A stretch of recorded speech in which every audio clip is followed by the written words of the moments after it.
అందరికీ నమస్తే. ప్రభుత్వాన్ని ప్రశ్నించుడే పాపం. ఎందుకంటే వీళ్ళు ప్రజాపాలన నడుపుతారు కాబట్టి.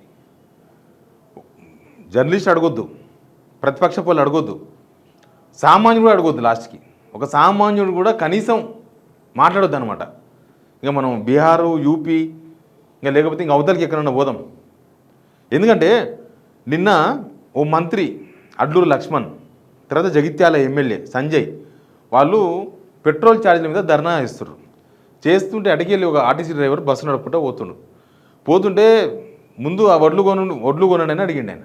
వడ్లు కొనండి అని అడిగినకే అడిగితే వాళ్ళకేం తప్పైందో అర్థం కాలేదు. ఆ డ్రైవర్ను రిమూవల్ చేసేసిండ్రు. ఆ డ్రైవర్ను ఉద్యోగంలోకి వెళ్ళి తీసేసిండ్రు. రిమూవల్ చేసి ఇంకో 4 డిపోలకు లేఖలు రాసినట్టు ఆర్ఎం, జగిత్యాల ఆర్ఎం. లేదు ఈయన ఎవరు డ్యూటీలోకి తీసుకోవద్దు, ఈయనకు డ్యూటీలు వేయొద్దు, ఈయన కథ ఇది అని. ఏం జరుగుతుంది? ఆల్రెడీ బట్టి విక్రమార్క వాళ్ళ కాన్స్టిట్యున్సీలో రైతుల మీద కేసులు బుక్ చేసారు. వాళ్ళు ఒడ్లు ఉండలేని ధర్నా చేస్తే. ఇక ఎందుకు ఈ ప్రభుత్వం? ఎవరు ఓట్లు వేస్తే వచ్చిన ప్రభుత్వం ఇది? ఏం చెప్పి వచ్చిండ్రు, ఇప్పుడు ఏం చేస్తున్నారు?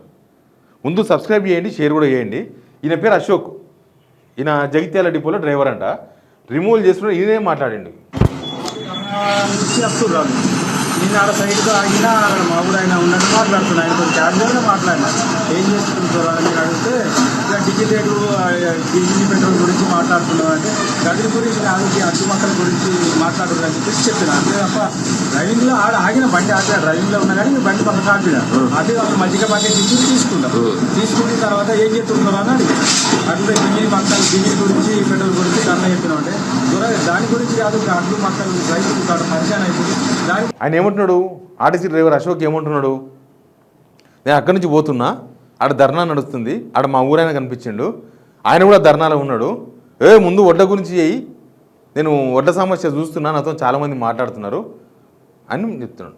తెలంగాణలో కడుపుకు అన్నం తినేవాడు ఎవడైనా సరే ఆ కొట్టుకుపోతున్న వడ్లు, ఆ రైతుల కష్టాలు, నెలలు పోయి ఆ కొనుగోలు సెంటర్లో రాత్రింబవలు ఉండు, ఓ 10-12 మంది చనిపోవుడు, ఇదంతా చూస్తే ఎవరైనా ఏమనుకుంటారు?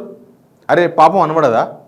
ఇంకోటి ఏంటంటే ఆర్టీసీ డ్రైవర్లకు, కండక్టర్లకు ఒకటి ఉంటుంది, వాళ్ళు కలిసినంత మందిని ఎవరు కలవరు.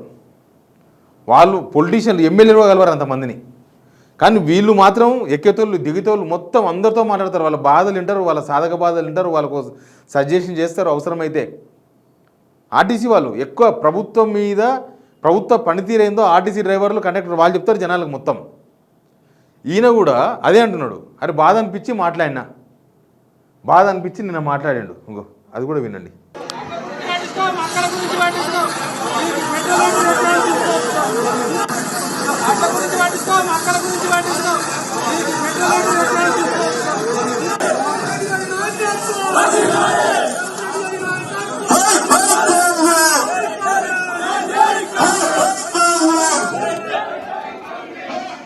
ఏంటంటే ఇది డీజిల్ భారంతో రైతన్న కుదేలు, పేదోడు కడుపు. అంత బాధ అనిపిస్తే ఆ పెట్రోల్ మీద 36 రూపాయలు. అసలు సెంట్రల్ గవర్నమెంట్ పెంచిన దాని మీద కూడా 35.5% కమిషన్ తీసుకుంటుంది ఈ గవర్నమెంట్, వ్యాట్, రాష్ట్ర ప్రభుత్వం. దాన్ని తగ్గించవచ్చు కదా, ఎండలు తిరుగుడు ఎందుకు? వీళ్ళు ఇది డైవర్షన్ అనమాట. ఇది డీజిల్ భారంతోన రైతన్న కుదేలు అవుతుండో లేదో కానీ మీరు ఒడ్లు కొనుక్కపోవడంతోనా, మీరు చేసే పనులతోనా నాశనం అయిపోయింది రైతులు తెలంగాణలో. ఈ ధర్నా చేస్తుంటేనే బస్సు వచ్చింది. బస్సు వస్తే ఆయన బస్సులోకి వెళ్ళి అన్నాడు, మీరు ముందు దీని గురించి కాదు వడ్ల గురించి అయ్యి అని ఎవరికో చెప్తుండే ఆయన. ఎవరికో చెప్తేనే ఇంకా ప్రశ్నించలే కూడా, మీరు దీని గురించి ఎందుకు ఇచ్చినా ఏమైనా అడగలే. దానికే ఆయనను రిమూవ్ చేసి సస్పెండ్ చేసి ఏం చెప్పదలుచుకుంది ప్రభుత్వం అంటే, మీరు ఇట్లే కొనకుండా ఉన్నా ఎవరు అడగొద్దు తెలంగాణలో, మీరు ఒడ్లు కొనకపోయినా ఎవరు మాట్లాడొద్దు, మీరు 4 తీసుకుపోయి జైలు పడేసినా ఎవరు మాట్లాడొద్దు, ఖమ్మంలో బట్టి విక్రమార్క ఆయన సొంత కాన్స్టిట్యున్సీలో రైతుల మీద కేసులు బుక్ చేస్తే ఎవరు మాట్లాడొద్దు. ఏమనుకుంటారు? తెలంగాణ అనుకుంటారా లేకపోతే వాళ్ళగాడు అనుకుంటారా? తెలంగాణలో ఊకుంటారా ఎవడన్నా? వేరే పక్కనో అక్కడనో ఇక్కడనో చూసుకుంటూ పోతారేమో కానీ తెలంగాణలో సంబంధం లేకపోయినా మాట్లాడతారు. ఆ డ్రైవర్ మాట్లాడితే గవర్నమెంట్కి ఏం నచ్చిందంట? మీ ప్రాబ్లమే కదా, మీ ఫెయిల్యూరే కదా అది. మీరు చక్కగా ఉంటే ఆయన ఎందుకు మాట్లాడతాడు? ఆయన మాట్లాడితే ఆ వీడియో బాగా వైరల్ అయింది, దానితో ప్రభుత్వానికి సిగ్గయిందా? ప్రభుత్వానికి పరువు పోయిందా? అంటే రైతులు రోడ్ల మీద చచ్చిపోతుంటే పరువు పోతలేదా ప్రభుత్వానికి? మీరు కొంటమన్న ఒడ్లు కొనకపోతే మీకు సిగ్గు అయితే లేదా ప్రభుత్వానికి? మీరు ఎవరితో పెట్టుకోకూడదో వాళ్ళతోనే పెట్టుకున్నారు కదా, రైతులతోనే పెట్టుకున్నారు. రైతులకు మించిన పెద్ద సామాజిక వర్గం తెలంగాణలో ఏముంది? అంతకన్నా పెద్ద సామాజిక వర్గం, అంతకన్నా పెద్ద కులం లేదు, రైతుల కులం. వాళ్ళతోనే పెట్టుకున్నారు మీరు. 70% వడ్లు ఇంకా కళాలలో రోడ్ల మీద తర్వాత కొనుగోలు సెంటర్లో ఉన్నాయంట. 70%. ఇంతకన్నా ఫెయిల్ ఉంటుందా ప్రభుత్వానికి? మళ్ళీ రాజగోపాల్ రెడ్డి కూడా మాట్లాడిండు, ఆయన కూడా సస్పెండ్ చేయండి పార్టీకి వెళ్ళి.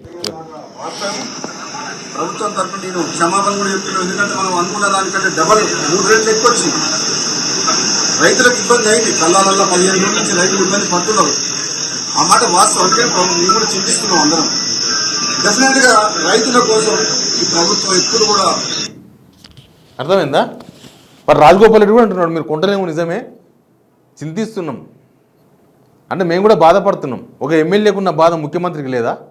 మరి ఈయన కూడా సస్పెండ్ చేయండి, ఎమ్మెల్యే కూడా సస్పెండ్ చేయండి, పార్టీకి వెళ్ళి సస్పెండ్ చేయండి, అవసరమైతే ఎమ్మెల్యేకి రాజీనామా చేయించండి. ఆయన మాట్లాడింది కూడా అబద్ధం, ఆ డ్రైవర్ మాట్లాడింది అబద్ధం అనుకుంటే. ఇగో ఆర్టీసీ డిపోకు ఒక ఆయన ఎవరైనా కాంగ్రెస్ ప్రెసిడెంట్ అంట Jagtial, B Ashok number badge number ఈ అశోక్ అంటే డ్రైవరు. కంప్లైంట్ ఇచ్చిన ఆయన ఎవరు?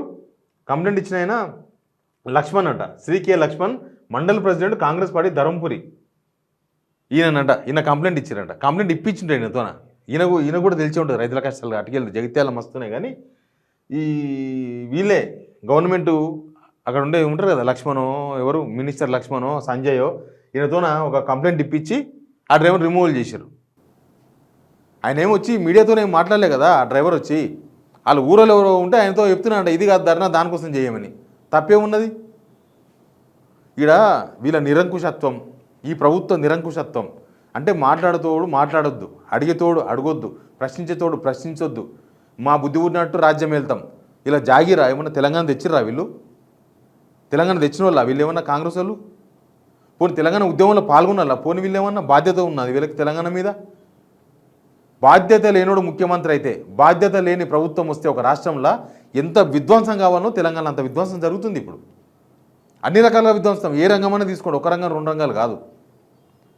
ఇంకా రైతులు ఇట్లా విలువలాడుతున్నారు. ఇంకా మిగతా రంగాల పరిస్థితి ఒక అట్లే ఉంది కదా. ఇప్పుడు ఈ డ్రైవర్ని రిమూవల్ చేస్తే తెలంగాణ సమాజం యాక్సెప్ట్ చేస్తుందా? సమాజం ఒకటి ఉంది కదా, మీకు రూల్స్ పద్ధతులు ఏమైనా ఉండొచ్చు, కానీ తెలంగాణ సమాజం భరిస్తుందా అనుకుంటున్నారా మిమ్మల్ని? మీకు కేసీఆర్ను మీరు ఆయన హిట్లర్ అన్నారు, కాదు మీరు హిట్లర్లు. ఆయన హిట్లరో కాదో మాకు కనబడలే, కానీ మీరైతే హిట్లర్ అని జనాలకంతా కనిపిస్తుంది. జనాలంతా మాట్లాడుకుంటున్నారు. ఇక ఈ రేవంత్ రెడ్డి మించిన హిట్లర్ లేడు, రేవంత్ రెడ్డి మించిన అహంకారి లేడు. ఓట్లు వేసినప్పుడేమో అయ్యా అమ్మ అని అడుక్కుంటారు, ఓట్లు వేసినాక వాళ్ళ కష్టాలు వస్తే ఎవరైనా మాట్లాడితేనేమో మీకు నొప్పి అవుతుంది. రేపు ఓట్లకు పోండి చెప్తారు, రైతుల దగ్గరకు పోండి, ఆర్టీసీ డ్రైవర్ అన్న దగ్గరకు పోండి, ఆర్టీసీ అన్న దగ్గరకు పోండి, తెలుస్తుంది. ఆల్రెడీ గంగుల కమలాగారు చెప్తున్నాడు, మేము వచ్చి ముట్టడిస్తాం జగిత్యాలగా, ఆర్టీసీ డిపోని ముట్టడిస్తాం, ఆయన డ్యూటీ ఎత్తేసుడు కదా ఆయన తీసుకోండి అని చెప్పి ఆయన వార్నింగ్ ఇచ్చిండు. ఇది తెలంగాణ ప్రజల వార్నింగ్. ఒక విధంగా చెప్పాలంటే ఎవరు భరించరు.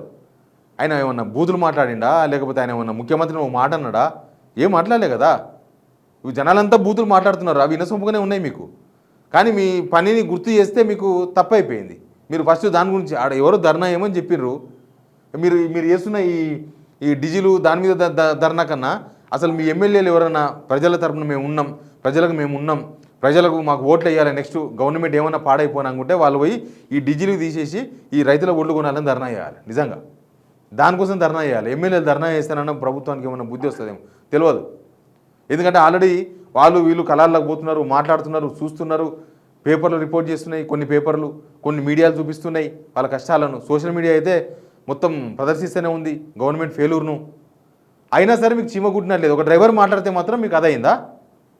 మీరు ఈ వీడియో చూసిన వాళ్ళు ఎవరన్నా డ్రైవర్ జాబ్ రిమూవ్ చేయడాన్ని భరిస్తున్నారా? మీరు యాక్సెప్ట్ చేస్తారా? ఆయన అడిగిన దానిలో తప్పేముంది? మీరు కూడా కామెంట్ బాక్స్లో చెప్పండి. Please subscribe.